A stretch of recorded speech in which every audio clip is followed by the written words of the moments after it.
Holy shit, do we have some bombshell breaking news regarding the ongoing Epstein scandal, which is absolutely brutally humiliating for Donald Trump in more ways than one. You may recall several months ago that the conservative Wall Street Journal reported that many years ago, Trump wrote a very creepy letter and drew a very creepy drawing and gave them to Jeffrey Epstein for his 50th birthday with all sorts of sinister implications. And then after that report came out, Trump sued the conservative Wall Street Journal, alleging defamation, saying that the letter and the drawing don't exist and the Wall Street Journal was lying.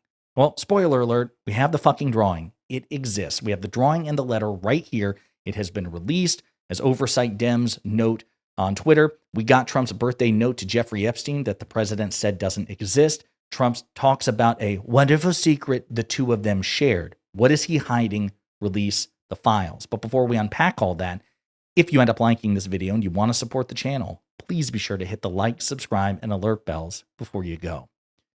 All right, folks, this is stunning. Let's take a look at, as a reminder of the drawing in the letter, okay? So hopefully it's not too explicit, but it looks like almost it's a woman shape. Obviously, you have lines here which indicate breasts. You have Trump's signature at the bottom, which indicates pubic hair.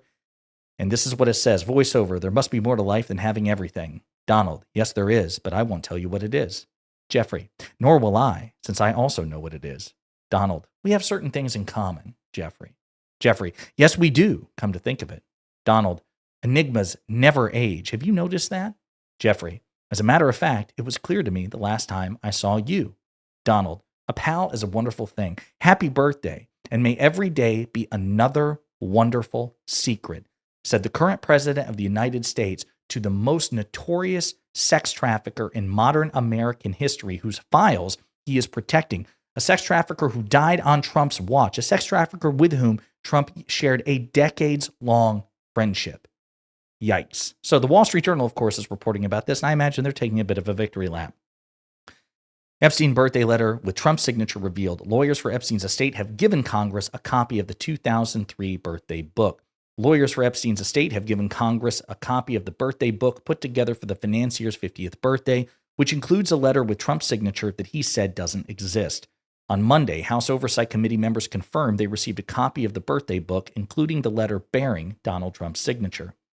Quote, President Trump called the Epstein investigation a hoax and claimed that his birthday note didn't exist. Now we know that Donald Trump was lying and is doing everything he can to cover up the truth, said Representative Robert Garcia, who is the committee's Democratic ranking member.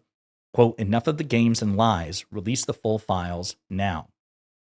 The Wall Street Journal reported in July on the book and the letter bearing Trump's name, which contained typewritten text framed by the outline of a naked woman.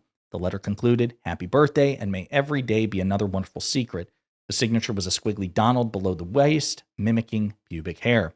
Trump has denied the writing the letter or drawing the picture, calling it a fake news thing. He also filed a lawsuit against the Journal's reporters, Journal publisher Dow Jones, parent company News Corp, and executive, alleging defamation and saying that the letter was non-existent.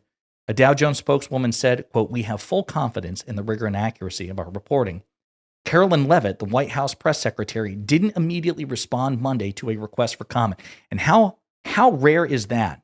This administration, which loves to pop off and run its mouth and try to own the libs, they always try to have something, right? Even if it's not particularly substantive, even if it's not particularly engaging with the facts, they've always got a response canned, ready to fire. And Carolyn Leavitt, who, again, she's a liar, she's a bad faith person, she's terrible on substance, but she's good at her job, usually, right? She was stunned into silence by this. They want nothing to do with it. Now, this is fake news. This letter's obviously... No, they stayed silent. The Trump administration shifting statements about whether it would release the files it has on Epstein has hung over the White House for months. On September 3rd, Trump called efforts to make public more details about Epstein a politically driven hoax, just as some of the convicted sex offenders' victims visited Capitol Hill to tell their stories of sexual abuse and implored the president and Congress to release further records. Allies of Trump have long sought to release Epstein-related materials, but the Justice Department said in July that there wasn't a client list of people who participated in Epstein's trafficking of young girls, and new files wouldn't be released. That determination triggered an uproar among some of Trump's prominent supporters and efforts in Congress to seek the records. Lawyers for the co-executors of Epstein's estate turned over a copy of the birthday book on Monday in response to a subpoena from Representative James Comer, the chair of the House Oversight Committee. In a July 25th letter to Epstein's estate's lawyers, Representatives Garcia and Khanna, who are Democrats, had pressed the estate to release the book, quote, to assist in bringing transparency and accountability. The birthday book given to Epstein in 2003, before his arrest in 2006, was professionally bound and contained letters from dozens of Epstein's then associates, including Trump, President Bill Clinton, billionaire Leon Black, the Journal reported. Some of the messages were anodyne birthday wishes, but others contained sexual references and suggestive drawings or photos. Trump was listed under the Friends section of the book's table of contents, along with Clinton and about 20 other associates, the Journal reported. Trump and Epstein socialized in the 1990s in Palm Beach, Florida. Trump flew on Epstein's private jet, Flight Log show. Epstein was photographed multiple times at Trump's Mar-a-Lago estate. So, some of the people who assisted Epstein's former girlfriend Ghislaine Maxwell in the birthday book a project more than 20 years ago recalled seeing the Trump page among the documents they were compiling back then, the Journal reported. Maxwell recently told Justice Department officials she assembled a book for Epstein's 50th birthday, but didn't remember any of the names of the people who made contributions to them. The Justice Department informed Trump in May that his name appeared several times in the government files related to Epstein, the Journal reported. Many other high-profile figures were named, Trump was told. Being mentioned in the files is not an indication of wrongdoing. The White House called the story fake news. So again, I just want to remind you of where we are. Donald Trump and Jeffrey Epstein were very close friends for years. Donald Trump has made all sorts of sinister comments over the years indicating that he may have known about what Jeffrey Epstein was up to. He said famously in an interview, Jeffrey Epstein loves to hang out with beautiful women. He says he likes them young. Right? Really ominous, all things considered. Jeffrey Epstein was prosecuted and convicted, he was imprisoned, on Donald Trump's watch and died in prison on Donald Trump's watch. Okay? Then you have some other factors to consider as well.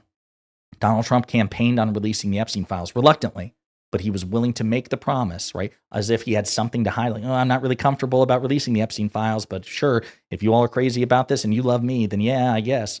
Only to renege on the deal as soon as he got back into power. And it's been one clown show after another. He's referred to this as a hoax, even though Epstein victims have publicly called him out by name with increasing frequency.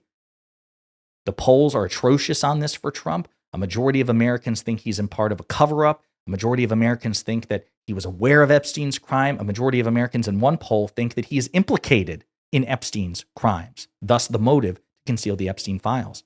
Trump was told in May that he was in the Epstein files. FBI agents redacted Trump's name from the Epstein files. And we recently learned, according to former Project Veritas founder, whose name escapes me, James O'Keefe, according to a top Trump DOJ official, they are redacting the names carefully to protect Republicans, but to expose Democrats. You add this on top of it, that Trump claimed the letter was bullshit and that it was all a lie and fake, and now the letter exists and we have it, it's in the public's eye, and he sued the Wall Street Journal over it. That is humiliating in so many ways. I want to play a couple of other clips here, starting with this one from Representative Stansbury about the documents that have been released to Congress. Has the committee received these documents yet? And if not, what are you expecting? Well, we have not yet received the documents, but we expect them to be dropped through an electronic transfer later on today. And certainly we'll notify the public as soon as that happens. But this is the direct result of House Democratic members of the Oversight Committee issuing a subpoena to get documents not only from Department of Justice, but also from the estate. And so we're expecting not only the infamous birthday book, but also non-disclosure agreements that may have been signed by Epstein, other documents pertaining to the sex trafficking crimes that he was convicted of, financial transfers, and a whole slew of documents. And what are you hoping to learn from potentially these documents from the estate? Well, I think it's important for people to understand that this is more than just a few isolated incidents that happened amongst Jeffrey Epstein and his immediate circle. We're talking about a vast criminal enterprise that was global in scope and involved potentially hundreds, if not thousands, of young women, not just in the United States, but across the world. It involves financial institutions. This morning it was reported that JP Morgan actually knew that there were suspicious activities going on and reported sex crimes. We know Deutsche Bank is also implicated potentially foreign governments. There are FBI and CIA files that have never seen the light of day. And I think it's important to understand that we are looking at crimes, corruption, and a massive cover-up that is continuing in the White House. Right now, as we speak, the president is desperately trying to stop the disclosure of the documents that the Department of Justice has. And we have to ask, what is he hiding? I think that's a perfectly reasonable question. Folks, we'll definitely be tracking this. I'll be anxious to see what Trump and the Trump White House's response is, but they were stunned into silence by this. This is absolutely humiliating, and we should absolutely share the word, not only because it's politically damaging to Donald Trump, which I think is objectively good for America, but it also provides additional disclosure, provides additional context, provides additional advocacy for the victims of Jeffrey Epstein, who have been demanding such things. They've been demanding justice, and we're starting to get one solid step in that direction, because hopefully this will continue the pressure campaign on Trump to fully disclose the Epstein files in accordance with the Epstein survivors and Epstein victims' wishes. In the meantime, let me know what you think in the comments.